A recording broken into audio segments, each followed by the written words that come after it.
नमस्कार. तर इंद्रायणी या मालिकेच्या आजच्या भागात आपण पाहणार आहोत की इकडे मंदिरात अभंग म्हणून झाल्यावर व्यंको महाराज इंद्रायणीला म्हणतात की या अभंगाचा अर्थ आहे. तुकाराम महाराजांनी फार छान पद्धतीने समजावून सांगितलं आहे. काय समजावून सांगितलं आहे तर विठुरायाच्या नामाचं महत्त्व आपल्याला सांगितले. एक लक्षात ठेव इंद्रायणी, या संसाराला मृत्यूलोक म्हटले आहे, कारण आता मृत्यूलोक म्हटले म्हणजे इथली प्रत्येक गोष्ट ही नाश पावते, ती कधीही टिकत नाही, ती नाशाकडेच जाते. पण आपण मात्र सगळेजण ज्या असार गोष्टी आहेत, ज्या नाश पाळणाऱ्या गोष्टी आहेत, त्याच्याच मागे धावत असतो. आता आपल्याकडे खूप पैसा असेल, घर असेल, बंगला असेल, गाडी असेल, आपण या सगळ्या गोष्टींमागे धावतो. पण तुकाराम महाराज म्हणतात या सगळ्या गोष्टी नाश पावणाऱ्या आहेत. त्यातून माणसांना कायमस्वरूपी समाधान मिळत नाही.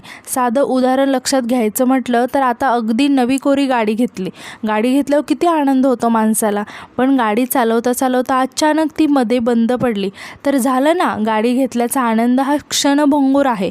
व्यंको महाराज जे सांगत असतात ते सगळं इंदू आणि आदू मन लावून ऐकत असतात. आता व्यंको महाराज म्हणतात की मला सांग इंदू, तुला कोणता पदार्थ आवडतो?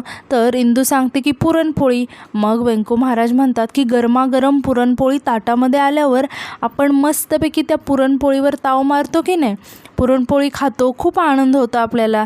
दुसरी खातो, तिसरी खातो, पाचवी जाते का? नाही जात ना. महाराज सांगतात की पुरणपोळी तीच असते, आपल्याला आवडत असते, पण पाचवी पोळी खाताना आपल्याला एवढा आनंद नाही होत, उलट नकोसं वाटतं. म्हणजे पुरणपोळीतून मिळणारा आनंदसुद्धा कमी होतो. मग तुकाराम महाराज म्हणतात की या जगातील विठ्ठलाचे नाम अशीच एक गोष्ट आहे, किती वेळा घेतली, किती वेळा उच्चारली तरी त्यातून मिळणारा आनंद, समाधान, शांती, ही भक्ती. एकदा आपल्याला हे कळलं की विठुरायाच्या नामस्मरणातच सुख आहे आणि ते सुख हे शाश्वत आहे, म्हणजे ते कधीही कमी होणार नाही. हे आपल्या लक्षात आलं की तुकाराम महाराजांनी आपल्याला सांगितलं की सोनरूपी आम्हा मृत्यू समान, म्हणजे घर, बाकी सगळ्या गोष्टी माती समान म्हटलं आहे. माणिक पाषाणं म्हटलं आहे त्यांनी. म्हणजे काय, ते रत्न, हिरे आम्हाला दगडासारखे भासतात, कारण आम्हाला विठुरायाच्या नामातच सगळं भेटलं आहे, असं तुकोबा आपल्याला अभंगातून समजावून सांगतात. तितक्यात व्यंको महाराजांना कुणाचा तरी फोन येतो. व्यंको महाराज इंदूला आणि अदूला म्हणतात की मी बोलून येतो. आणि व्यंको महाराज फोन घेतात आणि म्हणतात की रामकृष्ण हरी गडकर बोला. तर तिकडून ते गडकरसुद्धा म्हणतात की रामकृष्ण हरी व्यंकट महाराज. अहो महाराज, तुम्ही तामणगावात कीर्तनासाठी येत आहे असं समजलं आम्हाला. मग यावर व्यंको महाराज आश्चर्याने म्हणतात की काय? तर गडकर म्हणतात की हो, ते बॅनर बघितलं, आम्हाला सांगितलं नाही तुम्ही. यावर व्यंको महाराज म्हणतात की अहो, काहीतरी गैरसमज होते तुमचा. माझं कीर्तन आणि तामणगावात मला काहीच कल्पना नाही आहे याची. तेव्हा गडकर म्हणतात की हे सगळीकडे बालकीर्तनकार इंद्रायणी वाडीकर यांचं कीर्तन होणार आहे असे भव्य पोस्टर लागलेत. तुम्ही म्हणताय की तुम्हाला माहीत नाही आहे, तुम्ही दोघे एकत्र कीर्तन करता ना. तेव्हा व्यंको महाराज म्हणतात की अहो, तुमचा काहीतरी गैरसमज होतोय. इंदूचं कीर्तन आणि त्याचं पोस्टर लागले, अहो मला काही कळतच नाही आहे, काय बोलताय तुम्ही. महाराज म्हणतात की गडकर, मला एक सांगा की तुमच्याकडे त्या पोस्टरचा फोटो आहे का? तेव्हा गडकर म्हणतात की हे काय, माझ्या समोरच बॅनर लागलेत, आत्ता फोटो पाठवतो. यावर व्यंको महाराजसुद्धा म्हणतात की हो पाठवा. आता गडकरसुद्धा बॅनरचा फोटो काढतात आणि व्यंको महाराजांना पाठवतात. इकडे व्यंको महाराज फोटो बघून खूप आश्चर्यचकित होतात आणि कोणाला तरी फोन करतात आणि म्हणतात की रामकृष्ण हरी पाटील, मला सांगा, ताम्हणगावात माझं आणि इंदूचं कीर्तनाचं पोस्टर लागले, ते खरं आहे का? आता यानंतर आपण इकडे पाहतो की प्रेमनाथ फोनवरती बोलत असतो की करा तयारी करा, एकदम जय्यत तयारी करा. तितक्यात तिथे व्यंको महाराज रागारागाने प्रेमनाथ जवळ येतात. प्रेमनाथ व्यंको महाराजांना बघून घाबरून फोन ठेवतो. व्यंको महाराज रागाने प्रेमनाथला फोन दाखवत विचारतात की हे काय आहे प्रेमनाथ? तर प्रेमनाथनं म्हणतो की वा, एवढं भारी पोस्टर छापलं, छान. यावर व्यंको महाराज म्हणतात की तुम्हीच केले आणि तुम्हीच मला विचारता. यावर प्रेमनाथ म्हणतो की छे, तुमचा काहीतरी गैरसमज झाला आहे, ते तुम्हाला फोन आला असेल ना आयोजकांचा. तेव्हा व्यंको महाराज प्रेमनाथला म्हणतात की तुम्हाला कसं कळलं? तुम्हीच केलं ना हे सगळं परस्पर? यावर प्रेमनाथ म्हणतो की आमचा काही संबंध नाही, मान्य आहे, हे गाव आमचं नाही आहे, पण हे कीर्तन ठरवण्यात आमचं काहीच कॉन्ट्रीब्युशन नाही आहे. इतक्या तिथे मोठ्या बाईसुद्धा येतात. आता प्रेमनाथ सांगतो की काय झालं, त्या आयोजकांचा मला फोन आला. ते बाल कीर्तनकार इंद्रायणीबद्दल आम्हाला विचारत होते. तेव्हा आम्ही सांगितलं की पाठराखीण बाईंबद्दल सांगितलं की त्या खूप छान कीर्तन करतात आणि त्यांचा आवाज खूप छान आहे. मग आम्ही पाठराखीण बाईंना विचारलं की तुम्ही कीर्तन कराल का, तर त्यांनी आम्हाला हो सांगितलं आणि आम्ही आयोजकांना हे सांगितलं, बस इतकंच. आता व्यंको महाराज इंदूकडे बघतात आणि इंदूला म्हणतात की इंदू, काय सांगतायत हे, यांनी खरंच तुला असं विचारलं होतं का? प्रेमनाथसुद्धा इंदूला म्हणतो की पाठराखीण बाई, खरं खरं सांगा काय ते. व्यंको महाराज प्रेमनाथला म्हणतात की ती खरंच बोलते, खोटं बोलायची सवय तिला नाही आहे. आता प्रेमनाथ इंदूजवळ येतो आणि इंदूला विचारतो की पाठराखीण बाई, खरं खरं सांगा, मी तुम्हाला कीर्तनाबद्दल विचारलं होतं की नाही, तेव्हा तुम्ही काय म्हणाला होता ते खरं सांगा. तेव्हा इंदू म्हणते की हो, सांगितलं होतं खरं, पण याच्या मागे असं काय असेल हे माहीत नव्हतं. तेव्हा प्रेमनाथ चिडून म्हणतो, अहो पाठराखीण बाई, तुम्ही काय म्हणताय, हे उगाच असं विचारू नका, आम्ही तुम्हाला टाईमपास म्हणून तुम्ही माझ्याशी बोलावं असं म्हणून. पण यानंतर इंदू काहीतरी बोलायला जाणार, तितक्यात प्रेमनाथ इंदूला शांत बसायला सांगतो आणि म्हणतो की ते काय म्हणालेत, माझ्याशी बोलते, आम्ही दोघंच बोलणार. आणि प्रेमनाथ व्यंको महाराजांना म्हणतो की बोला तुम्ही. तेव्हा व्यंको महाराज म्हणता की हा घाट सगळा तुम्ही घातला. यावर प्रेमनाथ म्हणतो की घाट काय म्हणताय तुम्ही, आम्ही घाटबीट काही घातला नाही आहे. तुम्हाला आम्ही तेच सांगतोय की आम्हाला त्यांचा फोन आला, त्यांनी आम्हाला विचारलं की बाल कीर्तनकार इंद्रायणी कीर्तन करेल का. तेव्हा आम्ही हाच प्रश्न आमच्या पाठराखीणबाईंना विचारलं, तेव्हा त्यांनी होकारात्री उत्तर दिलं आम्हाला आणि तेच उत्तर पुढं त्यांना आम्ही सांगितलं, बस इतकंच झालं. आता त्यांनी नंतर पुढे काय केलं ना, त्याच्याशी आमचा काही संबंध नाही. आता व्यंको महाराज प्रेमनाथ जवळ येतात आणि म्हणतात की तुमचा याच्याशी काही संबंध नाही, मुळात याच्यावरच माझा विश्वास नाही आहे. प्रेमनाथ हे ऐकून खूप घाबरतो आणि म्हणतो की काय विश्वास नाही म्हणजे, आमचा काय स्वार्थ आहे का त्यात, आम्हाला काही कमिशन मिळणार आहे का. तेव्हा व्यंको महाराज म्हणतात की मानधनासंदर्भात काही बोलणं झालं का तुमचं त्यांच्याशी.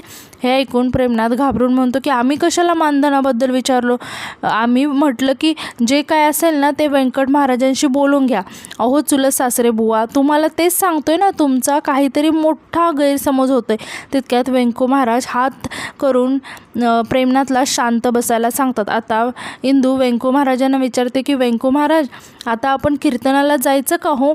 यावर व्यंको महाराज म्हणतात की नाही बाळा, नाही जायचं आपण कीर्तनाला.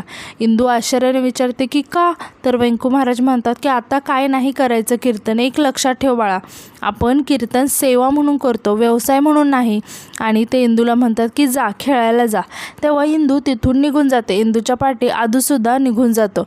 आता यानंतर व्यंको महाराज खूप रागाने प्रेमनाथकडे बघायला लागतात आणि प्रेमनाथच्या जवळ येतात आणि प्रेमनाथला म्हणतात की इथून पुढे एक गोष्ट जरा नीट लक्षात ठेवा, कीर्तनाविषयी काहीही बोलायचं असेल ना, ठरवायचं असेल तर पहिल्यांदा माझ्याशी येऊन बोलायचं आणि एकूणच लोकांमध्ये गैरसमज होतील असं काहीही बोलू नका आणि वागूही नका. आता प्रेमनाथ घाबरत म्हणतो, चुलत सासरे बुवा, बोलण्याच्या ओघात काहीतरी होऊन गेलं, जाऊ दे ना, सोडा ना आता.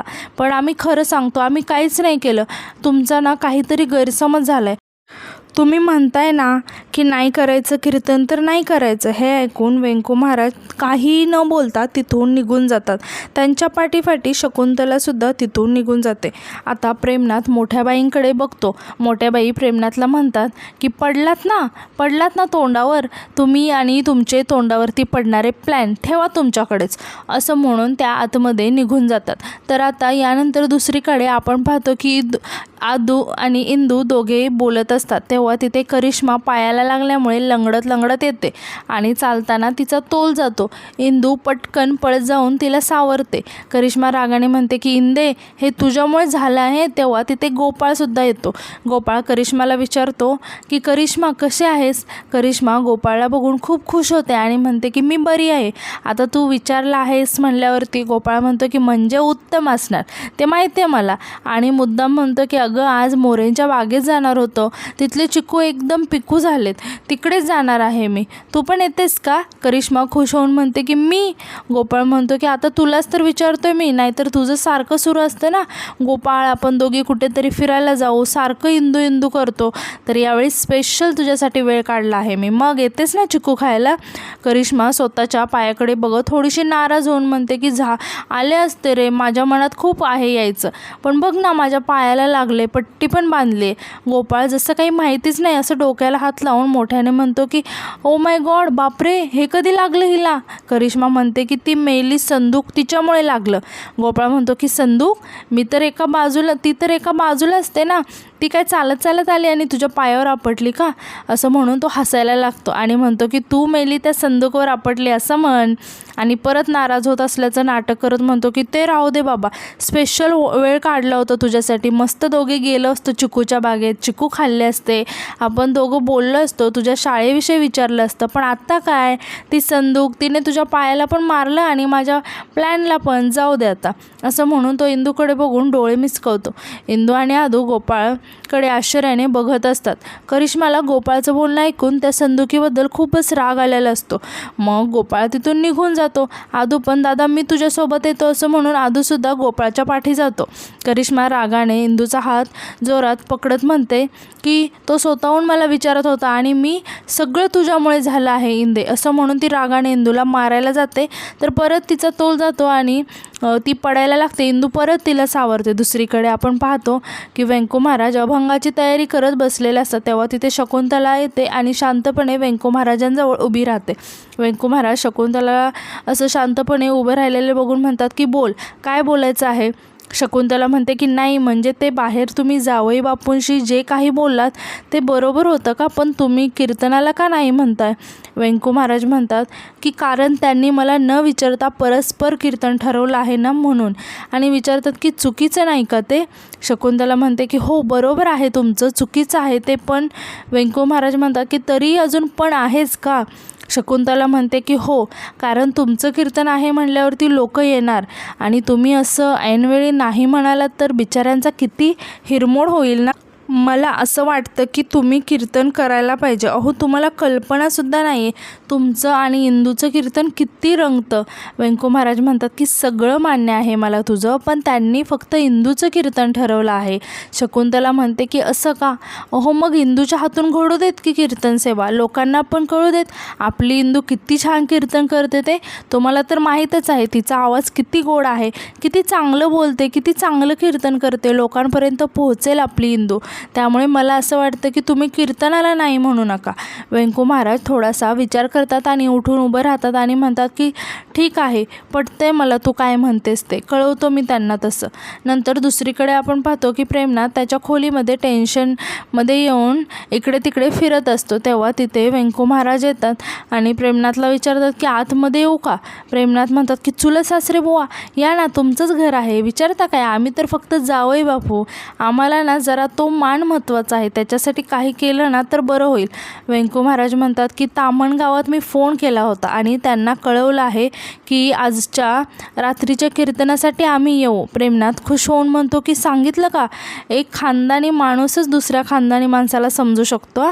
या गोष्टीसाठी तुमचे फार आभार, आमची इज्जत राखली आहे तुम्ही. व्यंको महाराज प्रेमनाथला थांबवत म्हणतात की पण माझी एक अट आहे. प्रेमनाथ म्हणतो की अहो एक काय, या गोष्टीसाठी 10 अटी मान्य करू आम्ही, तुम्ही बोला, बिंदास्त बोला. व्यंको महाराज म्हणतात की तुम्ही चला आमच्यासोबत कीर्तनाला. प्रेमनाथ म्हणतो की तुम्ही सांगायचं आणि आम्ही ऐकायचं, येणार आम्ही. आमच्या पाठराखीणबाईचं कीर्तन, त्यांची रसाळ वाणी हे ऐकायला कोण नाही म्हणणार आहे, आम्ही नक्की येणार, तेवढ्याच चांगल्या गोष्टी ऐकायला भेटतील आम्हाला. मग व्यंको महाराज रामकृष्ण हरी असं म्हणून तिथून निघून जातात. आता त्यांना जाताना पाहून मोठ्या बाई लगेच प्रेमनाथकडे येतात आणि टेन्शनमध्ये येऊन विचारतात की जावई बापू काय करून ठेवलं आता, व्यंकट भाऊजी का आले होते इथं? प्रेमनाथ हसत म्हणतो की सासूबाई तुम्ही आम्हाला खूप हलक्यात घेता, तुम्ही काय म्हणायला होतात, प्लॅन फ्लॉप. आमचं चुलत सासरे बुवा आले होते आणि बोलले की आम्ही स्वतः तामणगावाला फोन केला आहे आणि सांगितलं आहे की आम्ही कीर्तन करणार. हे ऐकून मोठ्या बाई खूप खुश होतात आणि म्हणतात की काय, व्यंकट भाऊजी? प्रेमनाथ म्हणतो की हो. तेव्हा मोठ्या बाई थोड्याशा विचारात पडतात आणि आजचा भाग इथेच संपतो.